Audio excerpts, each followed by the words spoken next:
Hey friend, here it goes at another Yard Talk with Tyrus. Look, I worked with someone a couple of years ago, young lady, about 21, 22 years old, and I remember when things changed for her on the job. I mean, she was really passionate, she was working, she was pumping out the work, and one day she was just sitting there, just kind of looking blank, and I'm like, hey, what's up? What's going on, girl?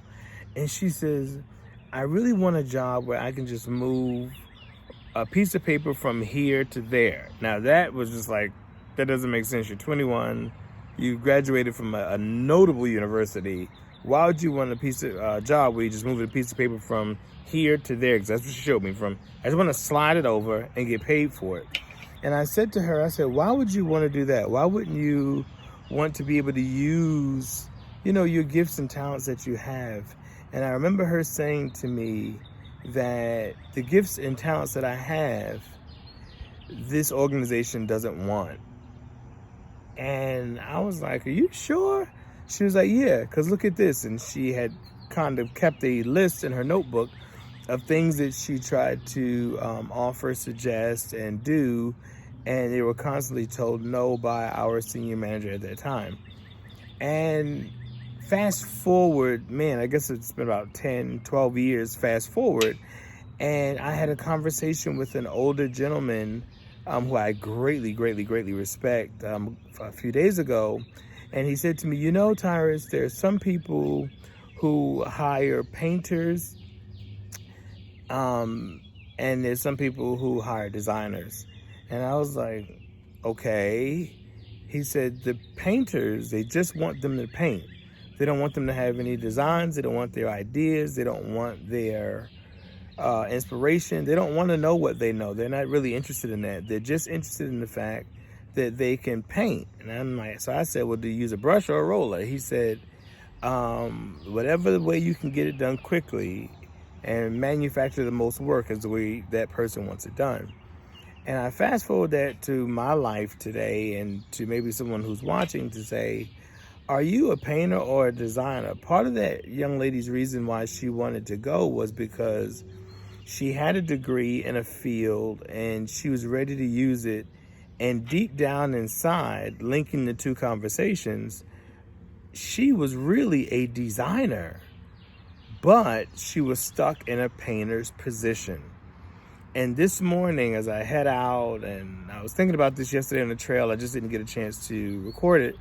But this morning, I was like, while I'm in the yard, I'm going to talk about the fact that there's so many people that I'm connected to that are really, really, really, you're really a designer, but you're stuck in a painter's position. And as long as you're a designer stuck in a painter's position, there'll always be a level of frustration. There'll always be a level of being not settled. There'll always be a level of searching for more. There'll always be a level for more than what you're doing. So my question to you is, I'm coming to you from the Yard Talk. It's Sunday. You pretty much have the whole day to kind of self-evaluate. Many people are still quarantined. Not many folks are going out. Not many folks are doing much. And even if you do go out, when you come back, I would suggest that you take off, turn off the TV, just kind of shut down for a little bit and figure out for yourself, am I a painter or am I a designer? And if I'm a designer, am I in a painter's position or am I in a designer's position? And if I'm a painter, then am I in a designer's position that's just too much for me and I shouldn't be doing it? I want you to think about that today. Are you a painter or are you a designer? And are you in the right position as either one? Are you doing the right thing? Are you painting or are you designing? A question that I'm asking you and provoking thought for you. But not only do I ask that to you, I also make sure I confirm this stuff for myself. Am I a painter? Am I a designer? And am I doing all that I'm called to do within me? All right, friends, that's it from the yard this morning. That was a little bit longer than I really anticipated. But both stories had to connect, and I had to share both so that you could understand where I was coming from with her several years ago just moving papers because she was a designer. And then this young man, this older gentleman sharing with me, a few days ago that, hey man, some people are not looking for designers. They're looking for painters. And you got to determine which one you're going to be. All right, friends, I hope you have a great Sunday. This was Yard Talk with Tyrus. All right, later.